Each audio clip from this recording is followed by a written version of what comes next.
In this video, I'm going to be ranking the top 10 best obtainable power forward cards right now in NBA 2K25 My Team. So if you guys want to know what are the best power forwards that you guys can actually obtain, these are going to be my top 10. So all of these cards will be under 300, 400,000 MT, and also cards that you can grind for free, whether it's via the festivals or whether it's via the NBA playoff spotlight sims or just the normal free cards in the pass on the way to level 40 Paul George. So at number 10 is going to be Dark Matter Brad Miller, and this card hovers around like 75k to 100,000 MT, so he's definitely affordable and he's a really good power forward option. 6'11" at power forward, 7'3" wingspan. The thing I really like about this Brad Miller card is the fact that he does have nice dribble sigs at power forward. It's not the most important thing when it comes to a power forward. Obviously defense and probably jump shot and height and rebounding matter more than dribble sigs, but it's nice to have a power forward card that can actually move and be able to create their own shot if they need to. He's got the Garland behind the back, Kemba escape, Booker dribble style, Pro 2 fade, and actually a really nice big man jump shot. I do like his release. He's maybe not the greatest defensive power forward, maybe not the fastest in this world, but I do like Brad Miller as the 10th best obtainable power forward currently in my team. Number 9 is going to be Dark Matter Jack Sigma. He's here a little bit ahead of Brad Miller just because the defense is a lot better, at least in game in my opinion. 97 block, 98 interior defense, 94 perimeter, 90 steal. He's more of that traditional power forward card compared to Brad Miller. I also like his jump shot a tad bit more, but that could be a close comparison. Brad Miller definitely has better dribble sigs because Jack Sigma is really not putting the ball on the floor, also doesn't have the Pro 2 fade. I think it's a close comparison. I mean, they're the same height, same wingspan. Weight-wise is also very, very similar. You can maybe give the slight edge to Brad Miller when it comes to a lot of the offensive stuff, but I do think Jack Sigma's defense and also rebounding animations are a lot better in game. Jack Sigma has 97 in the rebounding category, you know, a little bit lower for Brad Miller, but again, very close comparison. Number 8 is going to be 100 overall Dwight Howard. He's a card that, yes, he's 100 overall, but doesn't sell for much more than like 200, 300,000 MT. And he's actually a good power forward card. A 6'10" at power forward, 7'4" wingspan.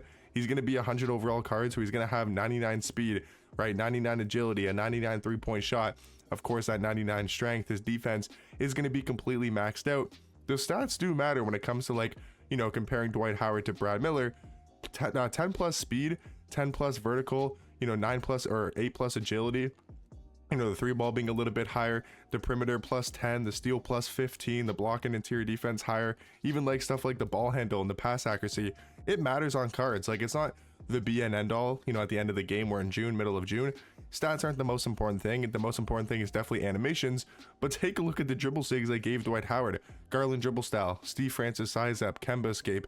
Those are like the 3 best dribble sigs in the game that we see on all of these invincible and GOAT cards. All have the Steve Francis size up, all have the Darius Garland dribble style, and it's on a Dwight Howard card, who is a power forward. Yes, he doesn't have a good jump shot, and that is why he's lower. If this card had a good jump shot, well, number 1, he wouldn't be this cheap. He'd probably be going for 600, 700, 800,000 MT, maybe even a million MT if he had a good big man jump shot. But the reason why he's a little bit lower on this list at number 8 is because he doesn't have a good jump shot, and it can be a huge flaw on this Dwight Howard card. But the sigs are really good, the defense, the rebounding is all very nice on this Dwight Howard card. Number 7, I do have 100 overall DeMarcus Cousins. This card is good.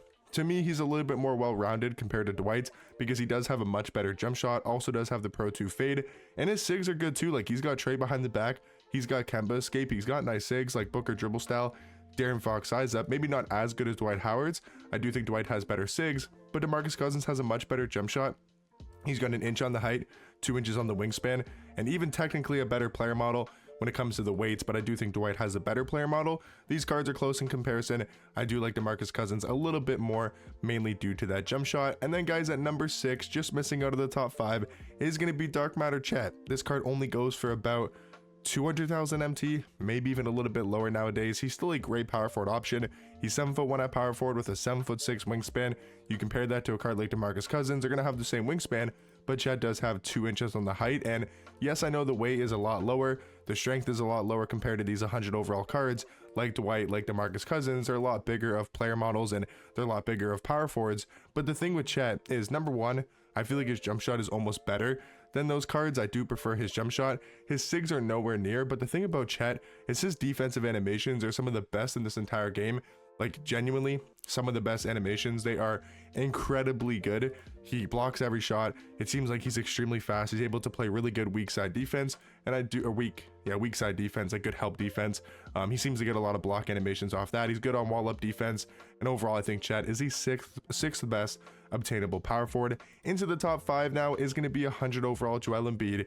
To me, he's kind of the combination of all of the recent power forwards we've been talking about. He maybe doesn't have the SIGs of like a DeMarcus Cousins or a Dwight Howard, but he's got that player build. He's a 100 overall card. He's got a good jump shot, Pro 2 fade, and I feel like this card is just amazing at the power forward position. Number 4 now is going to be Dark Matter Sar.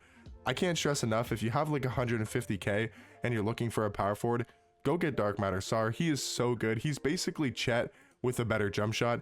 That's pretty much it. I mean, they're very similar cards. They both don't have very good SIGs. They both aren't like perfect when it comes to stats and badges, and they're amazing defenders. They're both 7'1" at power forward. They get great defensive animations.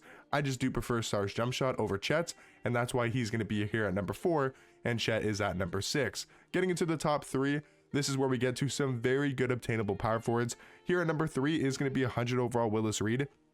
6'10" power forward, 7'1" wingspan. The thing about Willis Reed is he's 100 overall card, so he's going to play good defense no matter what.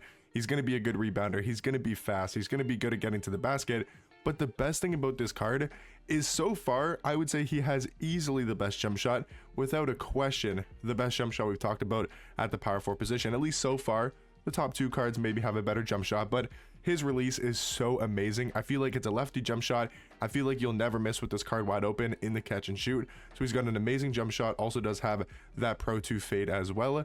Number 2 though is going to be 100 overall Miles Turner, a card that I thought was going to be number 1 in this ranking, because this card, unbelievable at power forward, and maybe could be considered the best obtainable power forward. 6'11" at the power forward position, 7'4" wingspan. Obviously the stats and the badges are perfect, but take a look at the SIGs that they did end up giving this Miles Turner card. He's got the Darius Garland dribble style, Garland size up, Kemba escape, Trey behind the back, a good jump shot, and the Pro 2 fade.